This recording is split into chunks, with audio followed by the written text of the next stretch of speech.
them to further an agenda.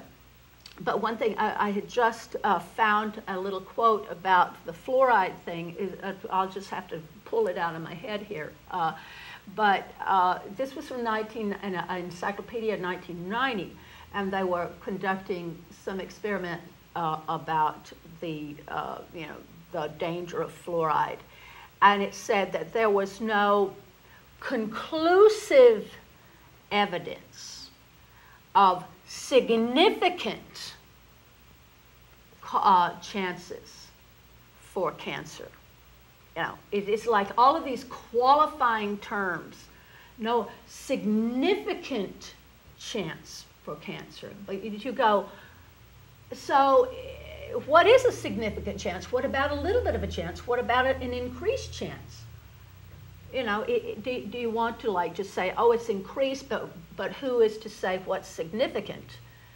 And to take that risk for something you really don't need, or you could opt out, and use if you wanted to. And yet, you are forced into using water in some places that is really quite thick with, like Brett was saying, a substance that you can't even dump as a biohazard. Yeah. And it's we get these narratives from the mainstream media, of course. We get it from school, that there's global warming, we've got to reduce our carbon footprint, and we get it from the mainstream media. And the only reason why we buy onto these, because we don't know any better. Oh, of course. We don't have the information, especially people in school, they don't already have information. They're like, hold on, aren't we at an extreme low as far as carbon dioxide in the Earth's atmosphere if you take the geological time period of hundreds of millions of years? Which is true. And that's another data point that they won't tell you in school. And so the whole, but that's another thing that just knocks the whole basis out of the whole thing for the global warming and reducing carbon and stuff like that. And so, and people with mainstream media, they trust it. They can't conceive of a mainstream media that's utterly corrupt, that's been completely compromised, and is in fact misleading you, just like I said, like lambs off a cliff. Yeah. And the thing is that we all know about mafias. We all know about organized crime. Organized crime exists. Mafias exist. And we know that they're extremely lucrative. I mean, if I dealt drugs when I was a kid, which I didn't, I would, I could make $100,000, $1 million, maybe in 5-10 years, less, who knows? There's plenty of stories like that. So mafia systems are extremely lucrative. And they also want to, they also naturally corrupt the police and the Justice Department and start getting into politics and start, the mafias get so powerful and they're so lucrative that they just expand and expand and expand. And at this point, the mafia is like a global mafia. I mean, it doesn't appear that way because they control the press, they control the narrative, they control what we perceive. But in fact, it is really a global mafia. And it's so powerful and at this point so evil because the only mafias that are going to survive, like they say on The Godfather, is ones that are all about business. And what's business? Getting more money, getting more power. That's business. And so the most evil ones, the most corrupt and evil ones survive, just like in politics, the people who are most comfortable with hypocrisy and can sell their lies the best that they could possibly sell as if it's the Olympics of deception. Those are the people that survive and get all the corrupt money from these mafia groups who have the biggest money to give, and they infiltrate real corporations, nonprofit organizations, all these type of things, and they just get bigger and bigger and bigger. At this point, there's no competing mafias really.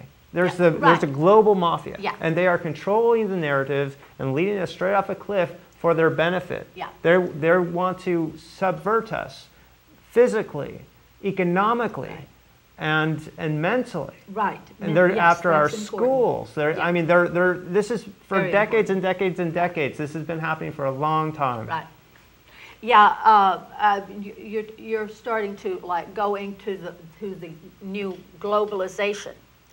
And so now they have to change the American story. There's an excellent example of this. If you are a computer person, if you just Google in NPR On Point and Mr. Y, you will get a program from April the 26th of last year. This is from some of the most powerful people, something called Council on Foreign Relations, and these guys are actually out of the Pentagon, conferring with a CFR and the Trilateral Commission, literally under Mike Mullen, out of the Pentagon, casting a new national strategic narrative. There was an essay done through the Brookings Institute. Again, it's just like somebody just makes your narrative. They're telling you your story, and this is what it's all about. The first was Mr. X. Before the Cold War, we were fed a narrative about we are the great nation of strength and integrity, and we're going to bring democracy and goodness to the world and fight those evil communists and yada, yada, yada. So now they're telling us, this is out of the Pentagon, that now the narrative is changing. I mean, they're just telling you.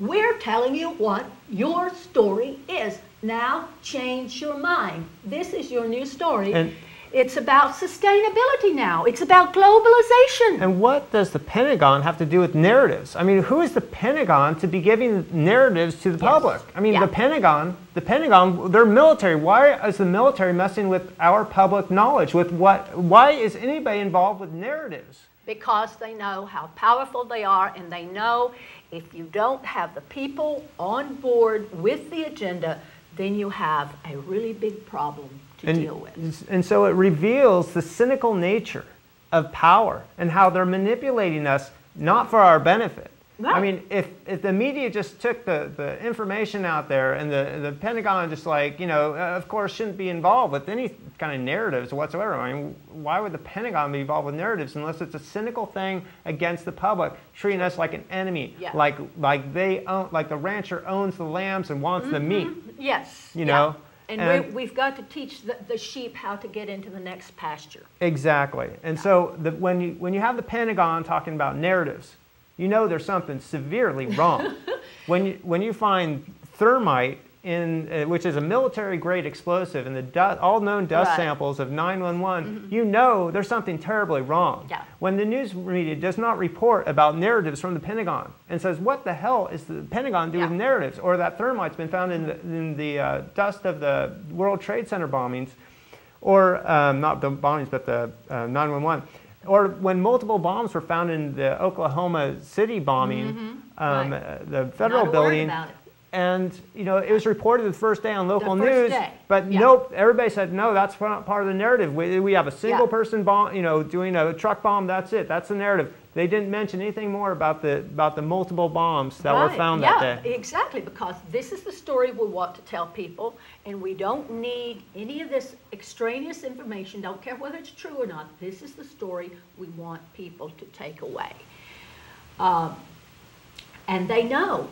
That so many people would be lost and groping without our story, because we have become far too dependent on a story and far too frightened to take an individual stand and look at information independently and come to our own conclusions.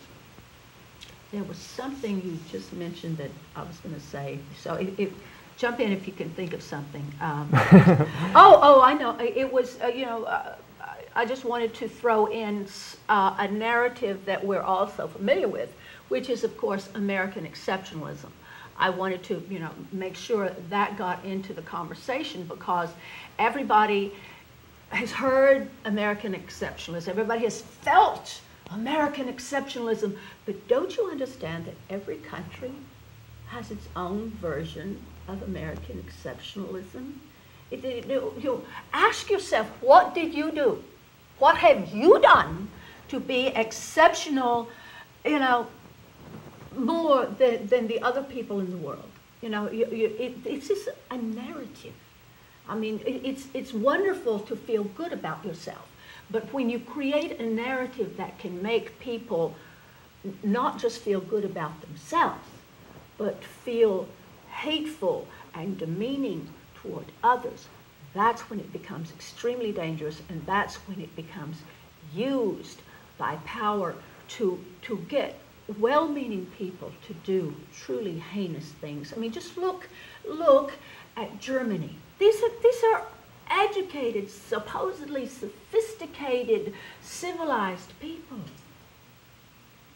But they had a story that seemed to circumvent all of their moral upbringing. And the same with our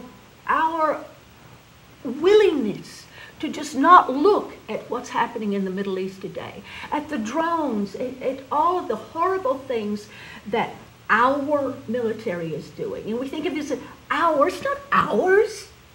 These are not ours, they're not my military, they don't represent me. But we have this notion, this story that binds us to a narrative. And well, it's not just a narrative. It's a narrative with an agenda yes. that is anti-society, anti-our society, and wants us to go into a different society that is basically that of a servant to an elitist.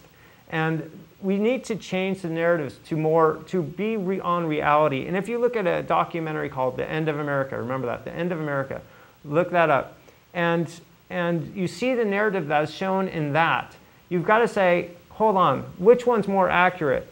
And just because you got to stop believing in the mainstream media. You can't say these people are trusted. Believe me, evil exists, and evil can duplicate itself, can get people to do anything, to sell lies like they're just the best thing ever. Right. And they're honestly like the best liars and deceivers, you know, that you can imagine. I mean, you look at these people who are some of these deceivers, and you can't even believe they're human. Because they sell lies so well. Oh, of course. But they do exist. These people do exist, and whether they're human or not, you know, I mean, they are human. But, you know, their morals are gone. Yeah. And you can create people like this. Yes, and it is part of our narrative to believe that they don't exist. And, you know, again, it's so incredibly dangerous to not recognize how we are led, why we believe what we believe, and our internal determination not to let go of that narrative, even though we may inside know better. So I want you, Brett wants you to start trusting yourself and start trying to think about these things on your own. You don't need any guidance to think about how narrative has played a part in your beliefs and what you think about the world. So in the meantime, before we see you again in the next show, I want you to think about that. And please rejoin us, and goodbye for now. Thank you. Rejoin us?